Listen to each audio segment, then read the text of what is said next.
Hey everyone, and welcome to today's Explainer. I am so incredibly excited to take you on a journey through a city that's practically defined by staggering numbers and stark contrasts. Today, we're diving deep into Beijing. We're going to look at how this incredibly vibrant capital balances ancient imperial history with a hypermodern, futuristic skyline. We're moving way beyond the basic tourist brochures here to give you a complete insider's toolkit so you can really understand how this massive city ticks. Just wrap your head around this number. 22 million.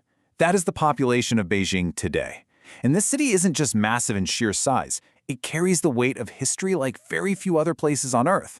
I mean, it's served as the political center of China for most of the last 8 centuries. Think about that for a second. Hundreds of years of continuous political power, shaping not just a nation, but the entire world, all radiating from this single geographic point. Okay, let's dive into this. Here's our roadmap for today's Explainer. 1.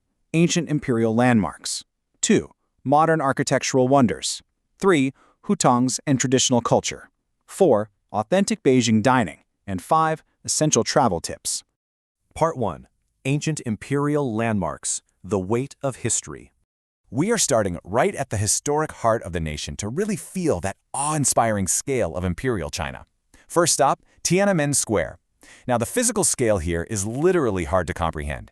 It actually has a capacity of 1 million people. It was built specifically to showcase the immense power and scale of modern China. And historically, the ground here is profoundly significant. It's home to the National Museum and Mao Zedong's mausoleum, and it's been the focal point of modern Chinese history, from the 1949 founding of the People's Republic of China all the way to the 1989 protests. It is, without a doubt, the undeniable center of the city. Right nearby sits the magnificent Forbidden City, which served as the imperial palace for 492 years and housed 24 different emperors. And this place beautifully illustrates the fascinating logic behind ancient Chinese architecture. Get this, the complex has exactly 9,999 rooms. Why that specific number? Well, the number 9 signifies supreme authority, and by extension, the emperor. So you might be wondering, why not just round up to 10,000? It was actually out of deep respect for the divine. Heaven is said to have exactly 10,000 rooms, so they intentionally built the palace just 1 room short of heaven out of respect. That level of meticulous planning stretches across centuries. Just look at this staggering timeline of architectural feats. The Great Wall's origins trace all the way back to the 7th century BC. Fast forward to the 1400s, and you see the construction of both the Forbidden City and the absolutely stunning circular Temple of Heaven. Oh, and here's a wonderfully quirky fact from 1755. At the Summer Palace, which was a massive imperial garden retreat, they actually erected a boat made entirely of solid marble. The logic there? A stone boat can never capsize, which served as the perfect symbol for the unshakable stability of the emperor's reign. Of course, you absolutely cannot talk about ancient landmarks without talking about the Great Wall, extending a mind-bending 13,000 miles. But you really have to choose your section wisely. You could visit the Baodolin section, which is super accessible but honestly hyper-crowded with tourists. Or you could opt for the Moody and Yu section. It's beautifully preserved, far less crowded, and get this, it features an actual toboggan ride to get back down the mountain. Oh, and here is an unbelievable engineering secret. To bind the bricks of this massive wall together, ancient builders actually used sticky rice soup as mortar. I mean, talk about an innovative use of local resources, right? Climbing it is no walk in the park, though. It requires serious perseverance. In fact, there's a really famous quote from Mao Zedong that says, "He who does not reach the Great Wall is not a true hero." So as you picture the steep, undulating steps of this ancient marvel stretching over the mountains, the question is, are you ready to step up and be a hero? Section 2. Modern Architectural Wonders. Stepping into the Future. Let's swing the pendulum from ancient history over to the futuristic skyline of modern Beijing to see how the city is innovating today. The sheer variety of these modern marvels is wild. You've got the iconic Bird's Nest Stadium, a permanent reminder that Beijing is the first city in the world to host both the Summer and Winter Olympics. Then you have China Zun, a super tall skyscraper piercing the clouds at an incredible 528 meters. And then there's the CCTV headquarters. It's a total architectural triumph, but I absolutely love that the locals affectionately call it the Underpants Building because of its unique looping shape. Finally, you have the 798 Art District, which beautifully bridges the gap between old and new by transforming an abandoned 1950s military factory into a vibrant, graffiti-filled hub for contemporary art. Moving on to Part 3. Hutongs and traditional culture. The soul of the city. Now let's bring things back down to ground level and see how this all builds together. Because hiding right there in the shadows of those super tall modern skyscrapers is the intimate, slower-paced traditional culture of everyday life. And ground level in Beijing means the hutongs. The word itself actually originates from a Mongolian term meaning water well. These are narrow, winding alleyways lined with traditional gray-tiled courtyard homes, and many of them date back over 700 years to the Yuan dynasty. What's utterly fascinating is how they were originally designed.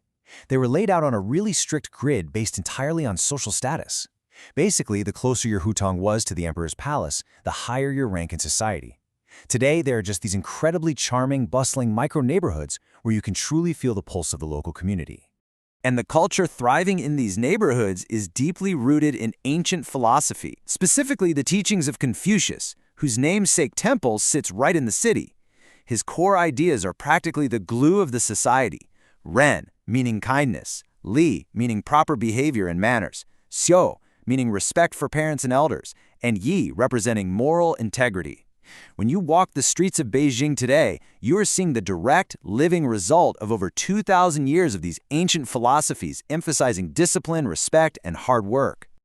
Part 4. Authentic Beijing Dining, a Culinary Spectacle. Now, what's really interesting here is the food scene, because you simply cannot understand Beijing without understanding its incredible cuisine. And the undisputed king of local food is Peking duck. If you go to famous spots like Quanjuda, eating this is a full-on sensory experience. It's all about the contrast of textures. First, you take a soft, delicate pancake. Then, you add the star of the show, the duck meat, paired with skin that has been lacquered and roasted until it is ultra-crispy. You top it with savory, traditional sauces, maybe add some fresh veggies, and roll it up almost like a taco. It is literally a masterpiece of flavor. But hey, if you want a true test of your local culinary mettle, you absolutely have to try du qi, or fermented soy milk. I'll warn you right now, it has a serious whiff of fermented beans and tastes remarkably like thick pickle juice. So here is how the locals actually survive and even enjoy it. Step 1, take a brave sip of the sour, thick liquid. Step 2, quickly take a bite of a jiaoguan, which is a neutral, crunchy fried dough ring, just to balance the flavor. Step 3, chase the whole thing with a bite of pickled vegetables. If you can stomach all that, congratulations, you can officially call yourself a Beijing. All right, Part 5. Essential travel tips. Insider survival knowledge. Getting around this massive metropolis is going to be your first challenge, but thankfully, Beijing makes it incredibly efficient. 836. That is the number of kilometers of track on the Beijing Metro. It is the longest subway system in the entire world, totally dwarfing systems in places like New York and London. It carries over 10 million passengers a day. And here is a brilliantly accommodating little feature. On many of these trains, you can actually choose between boarding a cool, air-conditioned car or a cold, air-conditioned car, depending entirely on your personal preference. Now beyond the metro, let's hit some rapid-fire essential survival tips so you can navigate this city like a pro. First off, cash is basically obsolete. You absolutely must download the Alipay app for digital payments before you arrive. Seriously, nowadays you'll be completely stuck without it. Second, spontaneity just doesn't work for major landmarks anymore. Tickets for places like the Forbidden City sell out instantly, so you need to book them at least a week in advance, often using the WeChat app. Third, never hail an unmetered taxi on the street unless you want to be vastly overcharged. Use the ride-hailing app Didi instead. And finally, keep your wits about you near the tourist sites. Beware of overly friendly strangers who invite you to a tea ceremony. It's a very well-known scam that usually ends with you footing a massive, unexpected bill. But don't worry, not everything is expensive. In fact, one of the best deals in the entire city is the Beijing Zoo. It is a world-class facility where you can see polar bears, elephants, and of course, the truly iconic giant pandas. And the price of admission for all that? 15 yuan. That is literally less than $2. It's an unbelievable value for such a major attraction. So, as we wrap up today's explainer, I want to leave you with a thought. You've seen the sticky rice mortar of the ancient Great Wall, and you've seen the 528-meter high-tech skyscrapers. In a city where 700-year-old Hutong Alley sits squarely in the shadow of futuristic looping buildings, are you visiting the past, or are you stepping into the future? The absolute magic of Beijing is that the answer is undeniably both. Thanks so much for joining me to decode this incredible city. Keep exploring, keep learning, and I'll catch you next time.